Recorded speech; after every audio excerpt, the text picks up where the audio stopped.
오늘은 고난 주일입니다. 예수님께서 십자가에 못 박히실 것을 각오하시고 주일날 예루살렘 성에 입성하셔서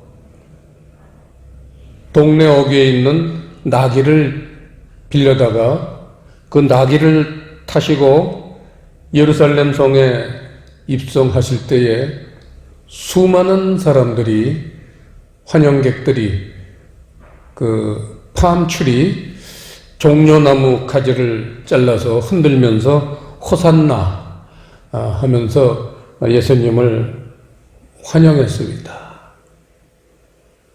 그렇게 예수님을 환영했던 그 사람들이 며칠 안 돼서 예수님을 십자가에 못 박는 장본인이 되었어요. 물론 그 환영한 사람 중에 다 그런 건 아니지만 대다수의 사람들이, 그 사람들이 바로 당시 이스라엘 나라의 교회를 구성하고 있던 사람들이니까 이 사람들이 바로 예수님을 십자가에 못 박았습니다. 그래서 오늘은 고난과 십자가의 죽음, 에는 어떤 깊은 의미가 담겨 있는지 이거를 간략하게 한번 살펴보겠습니다.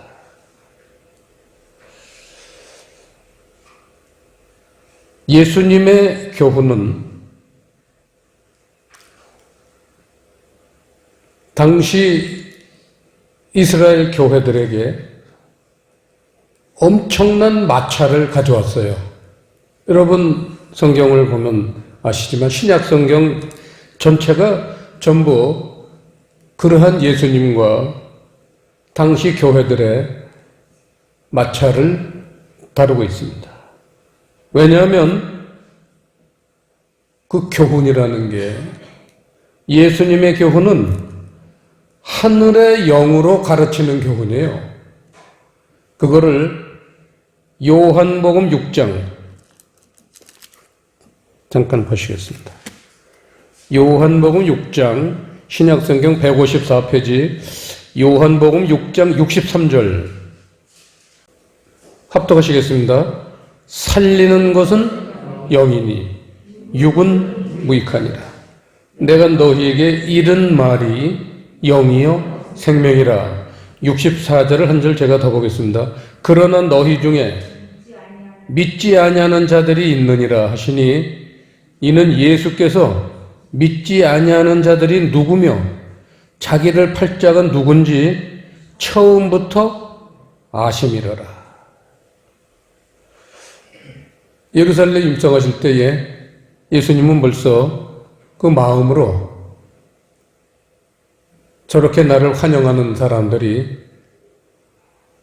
돌변해서 십자가에 못 박을 주인공들이라는 것을 아시면서도, 그런 배반감을 느끼면서도 예수님이 가야 할 길이 있기 때문에 들어가신 겁니다. 그 가야 할 길이라는 건 하나님이 원하시는 길이에요.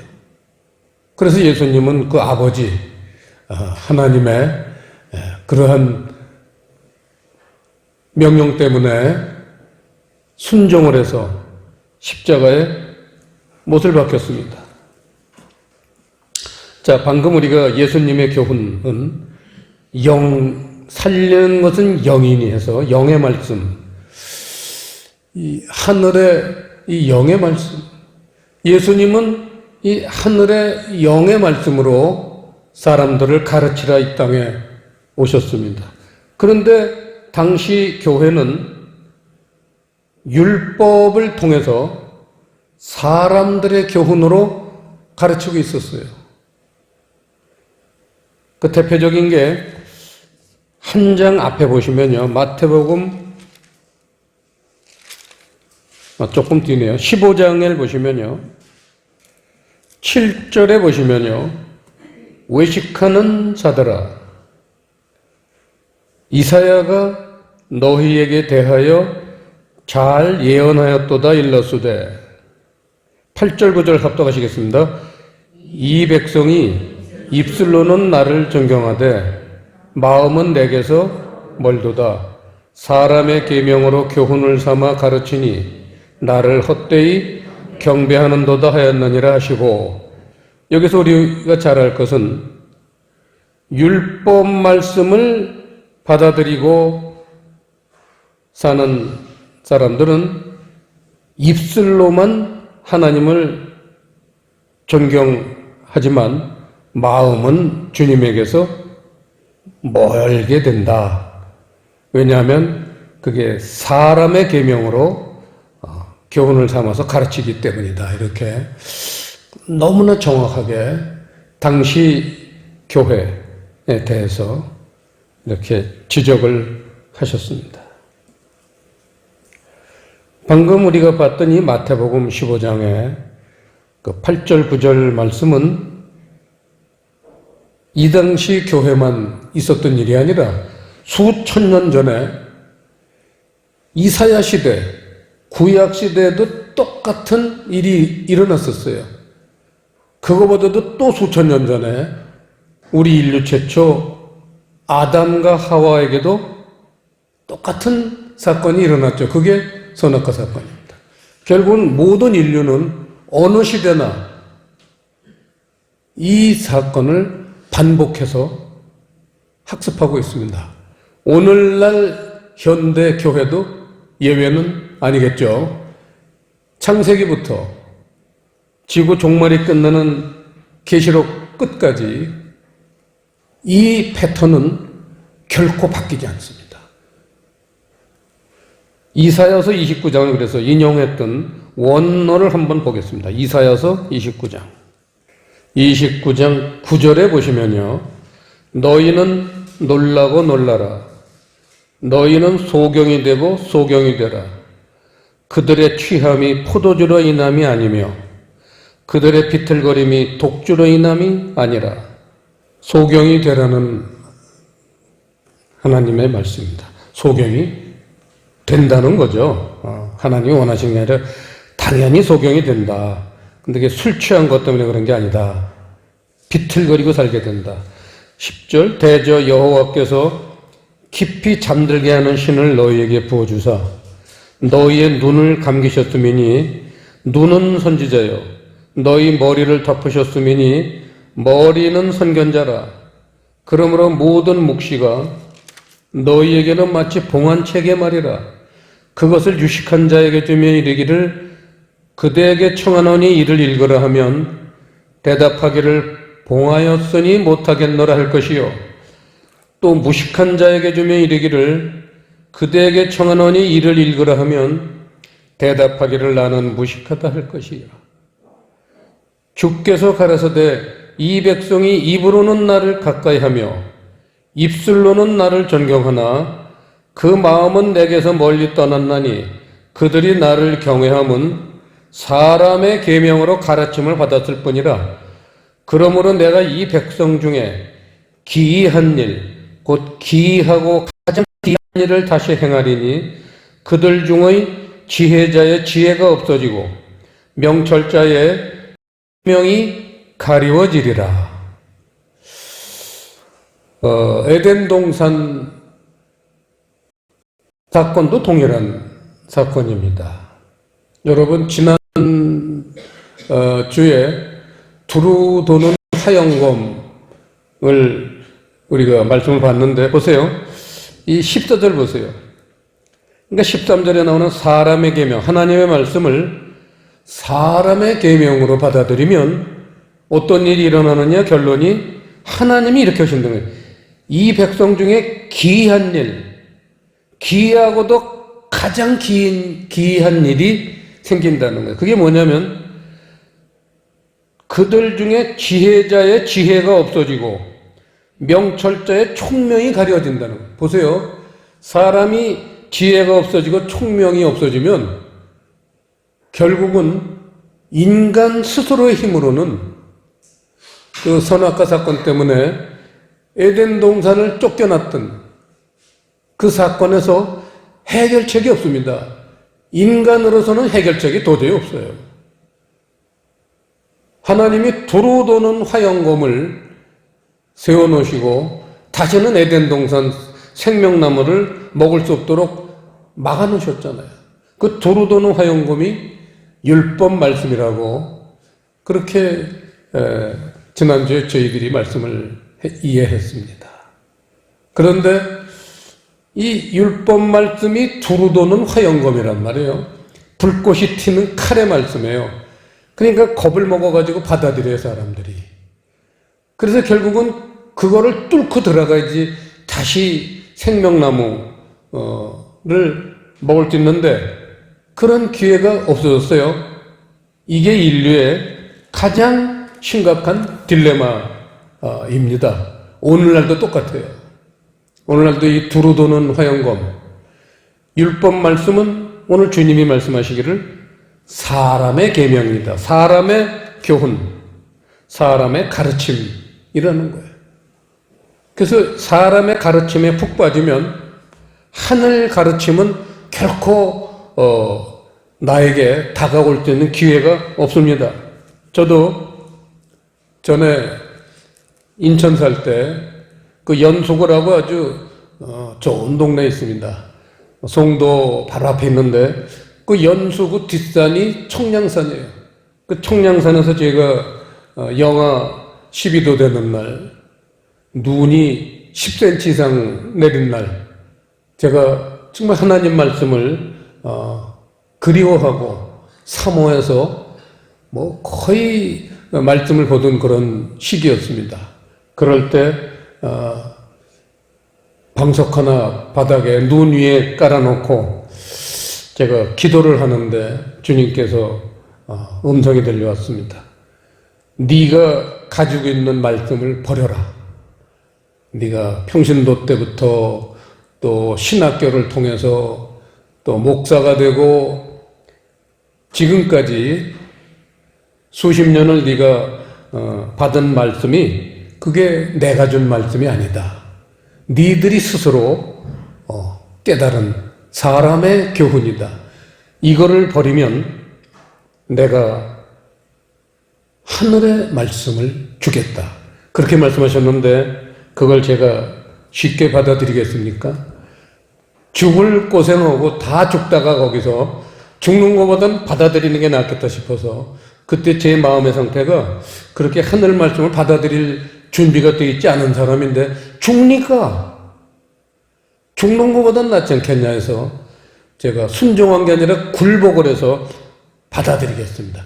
그래서 제가 지금까지 알고 있던 성경 지식을 버렸습니다. 하나님은 섞이는 걸 좋아하지 않으세요. 이사야서 1장에서도 그 섞이는 거에 대한 얘기가 있습니다. 하나님은 섞이는 걸 가장 싫어하세요. 한번 보시죠. 이사야서 1장 한번 보시면요. 968페이지 이사야서 1장 21절, 22절, 23절까지 제가 보겠습니다. 신실하던 성읍이, 이거는 순수한 교회라고 그랬죠. 신실하던 성읍이 어찌하여 창기가 되었는고, 공평이 거기에 충만하였고 의리가 그 가운데 거하였었나니 이제는 살인자들 뿐이었다. 내 은은 찢기가 되었고 너의 포도주에는 물이 섞였도다. 이 섞였잖아요. 섞이면 안 돼요. 포도주에 물이 율법 말씀이에요. 포도주는 영의 말씀입니다. 이 영의 말씀에 율법 말씀이 섞이면은요, 그게 하나님이 원치 않는 교회가 되는 거예요. 23절, 내 방백들은, 방백이라는 건 지도자를 얘기합니다. 내 방백들은 패역하여 도적과 짝하며 다 뇌물을 사랑하며 살해물을 구하며 고아를 위하여 신원치 아니하고 과부의 송사를 소리치 아니하는도다. 이거예요. 고아라는 거는 아버지, 어머니, 부모님이 없는 사람, 이를테면 아직 하나님을 아버지를 만나지 못한 사람이 고아예요. 성경에서 고아라는 건 그거예요. 하나님 만나지 못한 사람이 고아예요. 고아원에 있는 애들 얘기하는 게 아니에요. 그 다음 과부. 성경에서는 과부라는 게요, 남편이 없는데 정말 남편이 있으면 좋겠어요. 그게 과부예요. 예수님을 신랑으로 맞이하고 싶은 그런 마음을 갖고 있는 사람을 성경에서는 과부라고 표현합니다. 과부의 송사, 밑줄을 치시고요.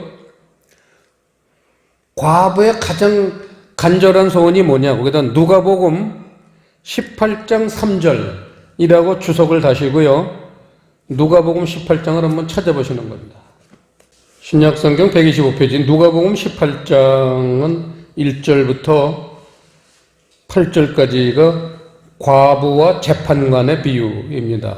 1절에 보시면요, 항상 기도하고 낭망치 말아야 될 것을 저희에게 비유로 하여 가라사대 어떤 도시에 하나님을 두려워 아니하고 사람을 무시하는 한 재판관이 있는데 그 도시에 한 과부가 있어 자주 그에게 가서 내 원수에 대한 나의 원한을 풀어주소서 하되 그가 얼마 동안 듣지 아니하다가 후에 속으로 생각하되 내가 하나님을 두려워 아니하고 사람을 무시하나 이 과부가 나를 번거롭게 하니 내가 그 원한을 풀어주리라. 그렇지 않으면 늘 와서 나를 괴롭게 하리라 하였느니라. 주께서 또 가라사대 불의한 재판관의 말한 것을 들으라. 하물며 하나님께서 그 밤낮 부르짖는 택하신 자들의 원한을 풀어주지 아니하시겠느냐? 저희에게 오래 참으시겠느냐? 내가 너에게 이르노니 속히 그 원한을 풀어주시리라.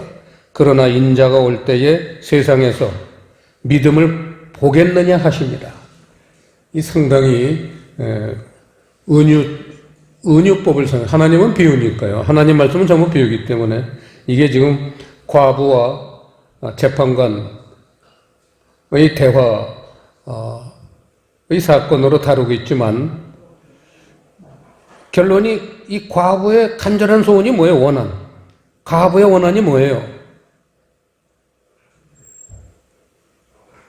이게 영으로 들여다봐야지만 풀립니다.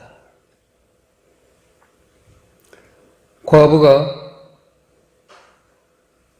정말 그 영의 말씀, 하나님 말씀을 그렇게 깨닫길 원하는데 2절에 보시면 사람을 무시한 한 재판관이 있다 그랬어요. 이 재판관이라는 단어가 히브리어에 보면은 말씀이라는 단어하고 같아요. 재판관이. 말씀 얘기예요. 이 말씀이 있는데 말씀이 그 과부에 대한 그런 소망을 누르고 억누르고 있는 거예요. 율법 말씀이 사람에게 강요를 하고 있어요. 그런데 이 과부가 그 원한이 있다는 거예요. 어떻게 하면 그 말씀을 깨달을 수 있나? 영의 말씀, 주님의 말씀을 어떻게 하면 내가 깨달을 수 있나?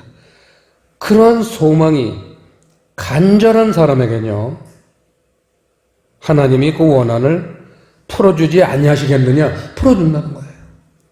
길을 열어놓으시고 하나님은 막으셨어요. 두루 도는 화영공을 막으실 때 영원히 인류가 그럼 멸망하는 거냐? 그건 아니에요. 잠시 잠깐 사람들이 고통도 느끼고 고난도 느끼겠지만 그러나 8절에 보시면 내가 너희에게 이르노니 속히 그 원한을 풀어주시리라. 그래서 결국은 아담과 하와도 그 에덴 동산을 회복했어요. 그 보면 나오지만 뒤에 가죽옷을 입었잖아요. 가죽옷이라는 건 피의 말씀입니다. 피를 흘리지 않고는 가죽을 만들 수가 없어요. 가죽옷으로 옷을 만들었다는 건 피의 말씀, 결국은 생명나무를 다시 회복했다는 겁니다. 이런 게 이제 하나님의 영적인 가르침이죠. 자, 그래서 오늘 아까 이사야서 29장 잠깐 봤지만 하나님의 말씀은 묵시라는 단어를 썼어요. 오늘 현대어로 보면 이게 계시예요. 이 묵시라는 거는 하늘의 영의 가르침 혹은 동의어예요. 그런데 이 묵시가 가려져 있기 때문에 결국은 사람의 계명으로 하나님 말씀을 지금 이해하고 있다. 그런 내용입니다. 그래서 예수님 생애에 핍박과 고난의 그 원인을 한번 생각해 보세요. 지금부터. 그게 뭡니까? 예수님이 무슨 잘못한 게 뭐가 있어요? 죄를 지은 게 있으십니까? 남을 무슨 자극하거나 깔보거나 그런 적도 있습니까? 그런데 왜 이렇게 무사람들, 수많은 사람들이 예수님을 죽이려고 들었을까요? 그거는 바로 이 하늘의 교훈하고 사람의 교훈하고 이 두 교훈의 충돌 때문입니다. 그 충돌로 인한 고난의 정점이 바로 십자가의 죽음이요, 십자가의 고난인 겁니다. 여기에 중심에 선 사람들이 오늘 본문에 나오는 장로들과 21절에 보시면 장로들과 그렇게 말했지만 다른 성경엔 또 백성들의 장로들과 이렇게 돼 있어요. 결국은 백성들 중에서 예루살렘 교회 대표적인 장로들이 산헤드린 회원이라고 해서 그 12지파에 각각 한 5명 내외, 5명에서 7명 사이, 그렇게 한 12지파에서 6, 70명의 그렇다면 종교 국회의원이나 다름없죠. 산헤드린 회원이 여기 장로들이라는 게. 그 다음에 대제사장들, 오늘날로 말하면 교회 지도자급 인사들이겠죠. 총회장, 당회장, 뭐 이런 담임 목사들, 이런 목사들 얘기고, 서기관이라는 거는 말씀을 책임 맡은 사람들, 교인들을 말씀으로 가르치는 그러한 직분을 받은 사람들, 이 서기관이에요. 그러니까 결국은 교회의 주력 인사들이죠. 이 주력 인사들이 보세요. 이때로부터 예수 그리스도께서 자기가 예루살렘에 올라가 장로들과 대제사장들과 서기관들에게 많은 고난을 받고 죽임을 당하고 그거잖아요. 예수님을 모르는 사람한테 죽임을 당하는 게 아닙니다. 잘 아는 사람한테 당하는 거예요. 누구예요? 교회의 주축 인사들. 결국은 그 당시에 예루살렘 교인들한테 죽임을 당하는데, 이게 아까 이사야서를 인용했지만 그 1000년 전에 이사야 시대에도 그렇고, 조금 아까 얘기했지만 그 더 원초적으로 올라가서 에덴 동산 때부터예요. 어느 시대를 막론하고 믿는 사람들이 예수님을 죽이는 거예요. 그 이유가 뭐예요? 내가 알고 있는 말씀이 아닌 엉뚱한 말을 터뜨리고 다닌다 이거예요. 내가 성경을 읽고 있는데, 맷독을 했는데 저 양반 입에서 나오는 말은 성경 말씀이 아니다. 자기 생각이다. 근데 예수님은 하나님으로부터 아버지의 말씀을 가지고 이 땅에 내려온 분이에요. 그래서 요한복음 16장에 설명이 쭉 돼 있어요. 아버지 말씀을 가지고 오신 자, 이게 예수님이에요. 그리스도예요. 그러니까 예수님만 사실은 아버지 말씀을 아는 거예요. 그래서 내려와서 이제 제자들을 뽑고 가르치시는 건데, 사람들이 그걸 받아들이질 않고 결국은 예수님을 십자가에 못 박으셨는데, 그러니까 예수님의 고난은 한마디로 말씀 때문에 발생한 고난입니다. 이걸 아셔야 돼요. 예수님이 다른 무슨 찍힐 만한 일을 하신 게 없어요. 죄진 게 없어요. 말씀 때문에. 안식일 날 왜 병을 고치냐? 예수님은 안식일의 주인, 말씀의 주인이세요. 시와 때도 없이 그 말씀을 선포하실 수 있어요. 근데 사람들은 안식일 날 뭐 율법 안 지켰다고 죽이려고 그러잖아요. 그래서 오늘 이 예수님의 고난주일에 이 십자가 예수님의 고난으로 인한 교훈이 두 가지가 있습니다. 간략합니다. 첫 번째, 예수님이 말씀으로 인해서 십자가에 못 박히셨듯이 우리도요, 이 하늘의 말씀, 하늘의 영의 말씀은 세상으로부터 고난과 핍박을 거쳐서 십자가에 못 박아야지만 반드시 다음 세계인 부활의 세계로 여는 그러한 촉매 역할을 합니다. 이걸 명심해야 돼요. 그러니까 이런 영의 말씀을 받아들이지 못하는 사람들에겐 그 다음 세계, 부활의 세계도 열리질 않아요. 왜 그러냐? 이거 두 번째 이유인데요. 오늘 본문에 보시면요. 24절을 보시면요. 이에 예수께서 제자들에게 이르시되 아무든지 나를 따라오려거든 자기를 부인하고 자기 십자가를 지고 나를 쫓을 것이면 이거예요. 십자가라는 것은 우리들에겐 그럼 무슨 의미냐? 예수님은 그 율법 말씀을 십자가에다 못을 박으셨어요. 그것 때문에 사람들에게 죽으셨습니다.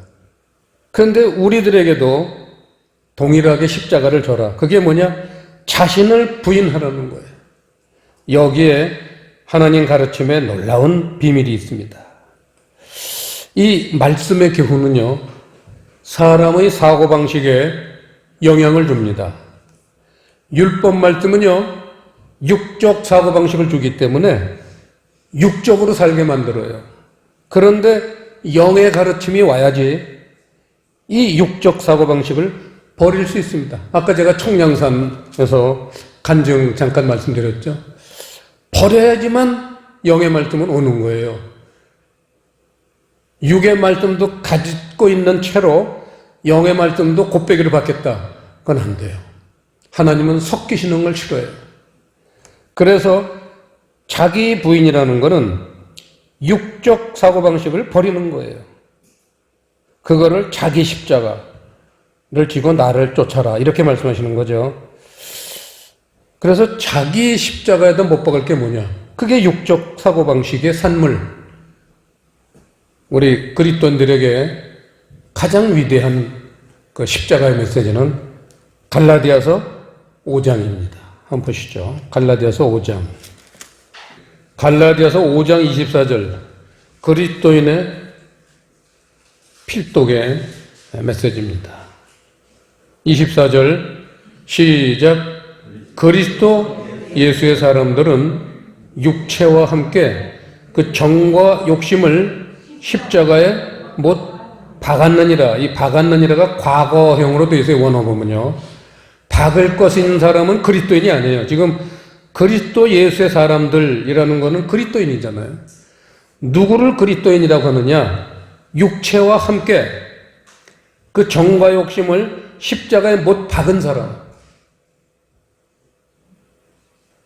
정과 욕심, 칠판에 보시면 이 정이라고 번역되어 있는 게 파데마 해서 정욕, 색욕 이렇게 해석할 수 있습니다. 이 정욕과 그 다음에 욕심이라는 것은 에피데미아, 마귀가 가장 크게 쓰는 무기, 마귀의 첫 번째 무기가 에피데미아예요. 그게 욕심, 탐욕 그런 뜻입니다.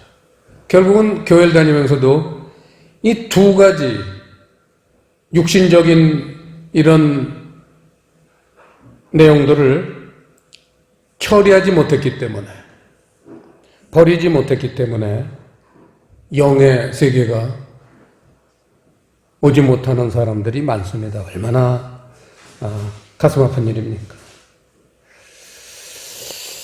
그래서 그 당시 교회를 보면은 이런 고난의 과정을 겪지 않고 그냥 하나님 자녀의 영광에 들어가려는 자들로 가득 차 있습니다. 오늘날도 마찬가지입니다. 고난을 청산하지 않고 주님 오실 때 휴고 당하길 원하는 사람들만 대부분입니다. 이 마귀적, 정욕적 속성을 극복하는 길, 그거는요, 아버지의 신성을 마음 깊이 받아들이는 겁니다. 그런데 예수님 교훈인 하늘의 영의 가르침을 영접하면요,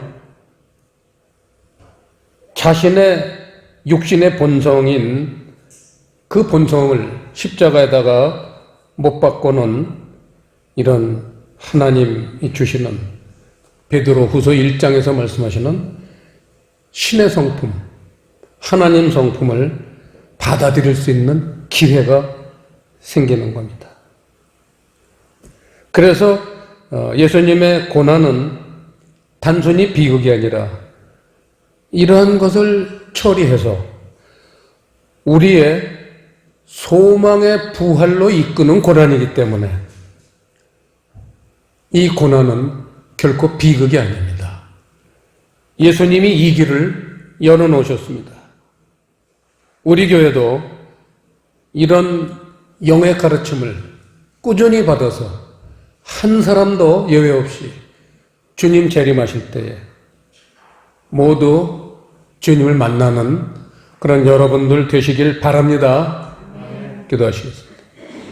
아버지 하나님, 오늘 고난주일을 맞이해서 이 한 주간 어떤 내용을 묵상할 것이냐에 대해서 깊이 있는 말씀을 주셨사오니 우리 성도들이 이 말씀을 묵상할 때에 성령님이 함께 하셔서 이 말씀의 본뜻을 하나도 빼놓지 않고 제대로 파악하시는 우리 귀한 성도님들이 되게 하여 주시옵소서. 감사를 드리오며 예수님 이름으로 기도드리옵나이다. 아멘.